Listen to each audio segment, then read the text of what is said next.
existe o mais poderoso erro da Rússia, do Ocidente hoje, pega elementos do Estado Total Soviético, de marxismo cultural e de um erro doutrinário, de um erro intelectual, prévio ao marxismo ou paralelo ao marxismo, não marxista, do socialismo fabiano, da elite globalista, que reúne todos esses males. Vamos entender como é que é isso, esse importantíssimo grupo, que é o mais poderoso do Ocidente, do nosso planeta, que mais nos influencia.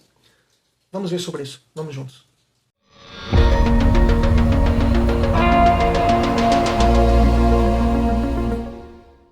Olá, paz de Jesus, que bênção, estamos novamente juntos. Deus abençoe a todos. O meu nome é Manuel Guimarães, da comunidade Paz e Mel, e nós estamos juntos novamente aqui para estudar, compreender a urgência da mensagem de Nossa Senhora de Fátima. Urgência esta que se manifesta em tantos males que nos atingem pelo não atendimento àquilo que Deus quer, aquilo que Deus nos deu para evitar esses males. E nós estamos aqui vendo a segunda e a terceira parte do segredo, a segunda parte do segredo, os chamados erros da Rússia. Cumpre agora nós darmos um capítulo final nessa parte, de um erro da Rússia como que especial que hoje nos cerca, a nós aqui no Ocidente, que não decorreu todo ele unicamente da Rússia, também veio de lá. O que acontece? Vamos entender isso aos poucos. Nós tínhamos falado do marxismo cultural, quando nós falamos do marxismo cultural, toda essa ideia de destruir a sociedade cristã, entendendo que o cristianismo era uma base que impedia a revolução comunista de acontecer. Então era preciso destruir o cristianismo, era preciso destruir os valores judaicos cristãos, a moral judaico-cristã, a família. E então se começa todas aquelas ideias de que família é opressão, de que fidelidade conjugal, matrimônio indissolúvel são bobagens, relativização da família, o cuidado, os filhos não se deve ter, os filhos também são um peso, tem que deixar para mais tarde. Enfim, com a instabilidade familiar, as crianças também seriam mais mal formadas. Sem um pai e uma mãe estável, dando carinho, atenção, educação, mas com os pais viajando de um lado para o outro, se unindo com um, se unindo com o outro, é claro que a criança sempre fica em segundo plano e vai se formar uma geração mais fraca, vai se destruir o Ocidente assim. Que a moralidade não existe, que a moral, que o certo e errado ensinado é só uma conveniência, uma convenção que a burguesia inventou para a opressão da sociedade, mas que cada um pode ver como quiser, fazer o que quiser, não existe certo, não existe errado, o sexo tem que ser livre e tal. Gerou o Maio de 68 na Europa, gerou o Woodstock, gerou a Revolução Sexual, gerou a destruição que se vê hoje, tão disseminada. Só que esses marxistas culturais, num determinado momento, começando com Lukács, mas agora mais os que vieram depois dele, Marcuse, Adorno, Horkheimer, Erich Fromm, Habermas, eles diziam, entendiam, que eles não precisavam se preocupar em teorizar, em explicar o que eles deveriam construir. Eles diziam que da destruição que eles estavam promovendo, viria automaticamente uma sociedade melhor, viria uma ordem melhor. Então o objetivo deles era mais claramente destruir. Sem ter se preocupado em construir nada, o fato é que esses marxistas culturais hoje eles já não dominam a cena no Ocidente. Embora eles tenham sido os grandes promotores disso lá nos anos 50, 60, 70, 80 até, na verdade hoje eles não se mantêm. Quem se mantém, essas coisas continuam sendo promovidas, mas é por outro grupo. O grupo da chamada elite globalista. As grandes fundações internacionais, Fundação Ford, Fundação MacArthur, Fundação Rockefeller, Bill e Melinda Gates, a Open Society do Sr. George Soros, que tem seus próprios objetivos, mas que quer promover essas mesmas coisas. Relativização moral, não existe certo e errado, relativização da família, enfraquecimento da família, com o mesmo objetivo de destruição e enfraquecimento. Mas eles não são marxistas, propriamente dito. Eles não são marxistas por quê? Quando nós falamos do marxismo, nós dissemos sempre que o marxismo ele não surgiu do nada. Ele surgiu de uma série de erros, de enfraquecimentos intelectuais que vinham desde o final da Idade Média. Na mentalidade do século XIX, onde nasceu o marxismo, quando nasceu o marxismo, já vinha dos séculos anteriores, já estava maduro, uma ideologia muito disseminada, não marxista, pré-marxista, já materialista. Que o mundo é só matéria, nós estamos vendo desenvolvimentos científicos, nós estamos vendo explicações científicas para tudo, e esse negócio de anjo, esse negócio de espírito, de alma, de Deus, de oração, de poder da oração, nós não estamos vendo isso. Então nós temos que ignorar. E uma ideologia pela qual se passou a acreditar que a igreja, ela teria inventado essa coisa de espiritualidade e tal, que seria uma fonte de opressão. E de imoralidade enquanto uma moral pré-definida ao homem, anterior e superior ao ser humano, que o ser humano não pode alterar. Não, eles passam a acreditar que o ser humano determina a moral. O ser humano determina o que é certo e errado. Olha o pecado original lá. O pecado original reeditado aqui. Vejam os vídeos do pecado original, vejam os vídeos do querigma, porque são muito importantes. Então eles passam a acreditar nisso. E que essa estrutura da igreja é só um atraso. Só atrasa a ciência, só atrasa a descoberta da verdadeira causa das coisas. Isso era muito disseminado no século XIX, já vinha forte dos séculos XVII e XVIII, muito forte no século XVII e XVIII, já vinha desde antes, de certo modo, mas embrionariamente, lá no século XIII, XIV, XV, XVI, século XVII e XVIII se fortalece e no século XIX está no cume. E, paralelamente ao marxismo, o que o marxismo traz de específico? O marxismo traz de específico aquela ideia de Marx, que o dado principal da sociedade é a sua organização econômica, e que as sociedades sempre estiveram divididas em duas classes, opressoras e oprimidas, quer fossem patrícios e plebeus, escravos e livres, senhores feudais e servos, burgueses e proletariados. E que sempre foi a opressão de uma classe pela outra, pelo modo de produção, e que a grande solução para tudo, para o fim dos males da humanidade, para o progresso sem fim da humanidade, imaginando, da mesma forma, que só existia matéria, que não existe espírito, não existe alma, não existe Deus, não existe nada disso, é uma revolução que acabe com as classes sociais, que acabe com a propriedade privada que gerou a distinção de classes. Então, quebrado isso, tudo vai ficar bem. E essa é a ideia específica de Marx. Mas essa ideia específica de Marx estava dentro desse contexto de só se acreditar na matéria, de não se acreditar no espírito, na alma, de se ver toda a história da igreja, toda a igreja como atraso. Deste espírito surgiu também o chamado socialismo fabiano, que se organizou muito bem desde essa época.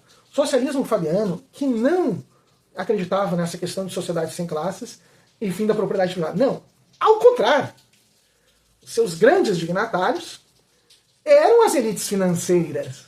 Quem os financiava, quem os reunia, eram os Rothschild, depois, no século XX, os Rockefeller, que vão se organizar nessas fundações que eu mencionei antes. E eles não vão querer o fim das classes, ao contrário. A ideia deles, eles querem justamente uma divisão absoluta de classe, em que existe uma elite dominadora, orientadora do mundo, iluminada, e uma grande plebe, população, que só serve para se reproduzir, força de trabalho, para gerar uma estrutura em que vai manter a elite no poder. Claro, orientados por essa elite, eles acreditam, dizem, orientados por essa elite, essa população pobre, de trabalhos braçais, vai viver muito mais feliz, sob a orientação científica dessa elite. Eles acreditam e dizem isso. Mas essa distinção é até genética. Quem fundou isso lá, o senhor H.G. Wells, né, Herbert George Wells, o senhor Bernard Shaw, o Bertrand Russell, eles dizem que eles querem controlar a reprodução humana, querem a produção do DNA humano, a alimentação para que essa elite seja mais inteligente, e o resto que não é elite, e vai trabalhar mais, que tem até menos ideias. Eu não tenho tempo de citar isso aqui agora, mas há trechos do Bertrand Russell que ele diz isso. Que é uma sociedade em que pela educação, pela genética, pela alimentação, a grande população seja mais burra. E a elite, ela sim vai se preocupar com os problemas da humanidade e vai conduzir. Expressamente diz isso. Uma outra série talvez nós possamos ver esses trechos. Mas essa elite se deu conta de que um grande meio para eles conquistarem o que querem é dominando o Estado. E olhando, aí que vai entrar os erros da Rússia. Pelo marxismo, nós vimos que o que o comunismo foi na Rússia e se expandiu para o mundo foi aquele Estado total que controlava tudo. Era exatamente o que essa elite da sociedade fabiana queria. Inclusive, eles financiaram a Revolução Bolchevique. Muito importantes são os livros do senhor Anthony Sutton, infelizmente não traduzidos para o português. Entre eles, por exemplo, Wall Street and the Bolshevik Revolution, em que em diversos livros ele vai mostrando como os grandes financiadores do Ocidente financiaram a Revolução Comunista, financiaram Adolf Hitler, eles financiaram todo tipo de experimento que pudesse lhes dar uma visão de como eles poderiam realizar aquela sociedade que eles acreditam, uma sociedade bem estratificada em classe. Um exemplo de sociedade que eles querem nós podemos ler numa obra de ficção muito conhecida, que é o Admirável Mundo Novo, de Aldous Huxley. Aldous Huxley, ele mostra uma sociedade que é assim. Existem castas genéticas. Existem os alfas, que são geneticamente superiores, são mais fortes, mais belos, mais inteligentes. Os betas, que são quase. E aí existem diversos outros. Existem os deutões, existem os épsilos, existem os que são fortes, que só fazem trabalho esforçado. Existem os baixinhos, uns anões, que são geneticamente mais frágeis, que fazem todos os serviços mais braçais. E isso, essa obra de ficção, ela não está baseada só na ideia do Huxley. Ela está baseada naquilo que o Huxley leu no Russell, no Bertrand Russell e em outros.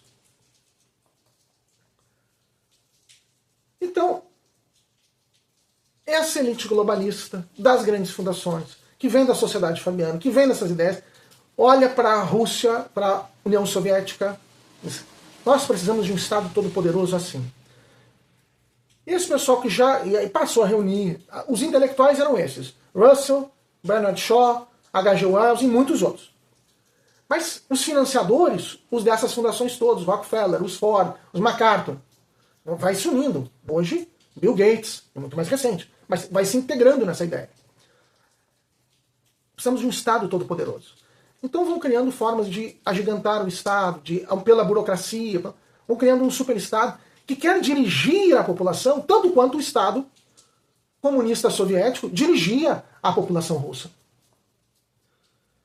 E olhando o pessoal do marxismo cultural, vê como a destruição da família, a destruição da moral são os grandes meios de enfraquecer essa população e facilitar a força desse Estado todo-poderoso, controlador.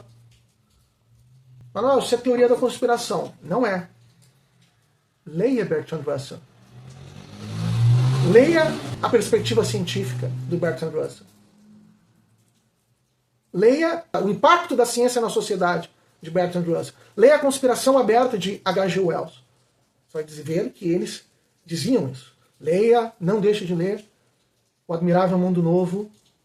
Não o filme da Marvel, né? Que eu não vi ainda. Mas o livro de Aldous Huxley. Bem, isso acontece. E nós vemos isso. E veja, e a ONU é dominada por isso. Você já votou em algum cargo da ONU? Não votou nunca.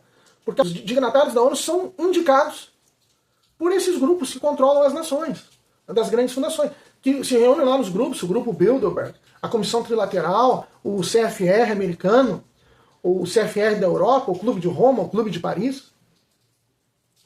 Diversos grupos que reúnem essa elite econômica financeira e que já não querem mais liberdade de mercado, mas querem um Estado total que vai favorecer as suas empresas, a eles, e vai manter a população lá embaixo. E eles, como dirigentes, vão controlar todos os grandes grupos de mídia, as áreas estratégicas, petróleo, armas, medicamentos, transporte, comunicação. Veja, o erro da Rússia de criar Estado, e aquele Estado total que nós falamos semana passada, que se torna definidor do bem e do mal, e que se torna objeto de culto, isso passa a ser adotado por um grupo que não é mais marxista. Mas Nossa Senhora falou contra os erros da Rússia, não contra o marxismo. E hoje, os grandes promotores no Ocidente, no Oriente continuam sendo o Putin, a Rússia e a China, Xi Jinping, mas no Ocidente, essa é a elite globalista, que é um Estado total, todo-poderoso, agigantado pela burocracia, controlador, definidor ele do que é bom e mal, por isso quer enfraquecer o cristianismo, por isso a ONU sempre que pode enfraquece o cristianismo, por isso o Google coloca todas as festas possíveis de diversidade, de minorias, mas nunca coloca uma festa cristã, uma homenagem a alguma festa cristã, como o Natal ou a Páscoa. Por isso esse anticristianismo tão arraigado dessa elite globalista. É assim que funciona o mundo à nossa volta. Por isso nós temos que entender isso. Não são marxistas. Pegaram muitos frutos do marxismo, pegaram os erros da Rússia e estão aplicando no mundo de hoje. Esses erros da Rússia nós temos que seguir combatendo. Oração, jejum, penitência. Conhecendo-os, para não os apoiar. Assim. Encerramos aqui, ou tentamos encerrar aqui. essa parte sobre os erros da Rússia, está claro, está evidente que teria muito mais que falar. Nós vamos fazer uma série sobre como evitar os erros da Rússia, pegando os princípios do começo, falando sobre a doutrina social da igreja. Uma série mais longa depois. Mas aqui nós encerramos, para nós nos voltarmos, então, voltarmos para a segunda parte do segredo, e da terceira parte do segredo. A segunda parte do segredo, o triunfo do Imaculado Coração de Maria. No final, o meu Imaculado Coração triunfará. Tomara que você tenha aproveitado o conteúdo. Se você gostou, curta, compartilhe, divulgue, se inscreva no canal, faça comentários, enfim. E Deus te abençoe. Até o nosso próximo vídeo. Conheça as nossas séries todas. Tá? E nós vamos seguir juntos. Seguindo na segunda parte do segredo, semana que vem. Até lá.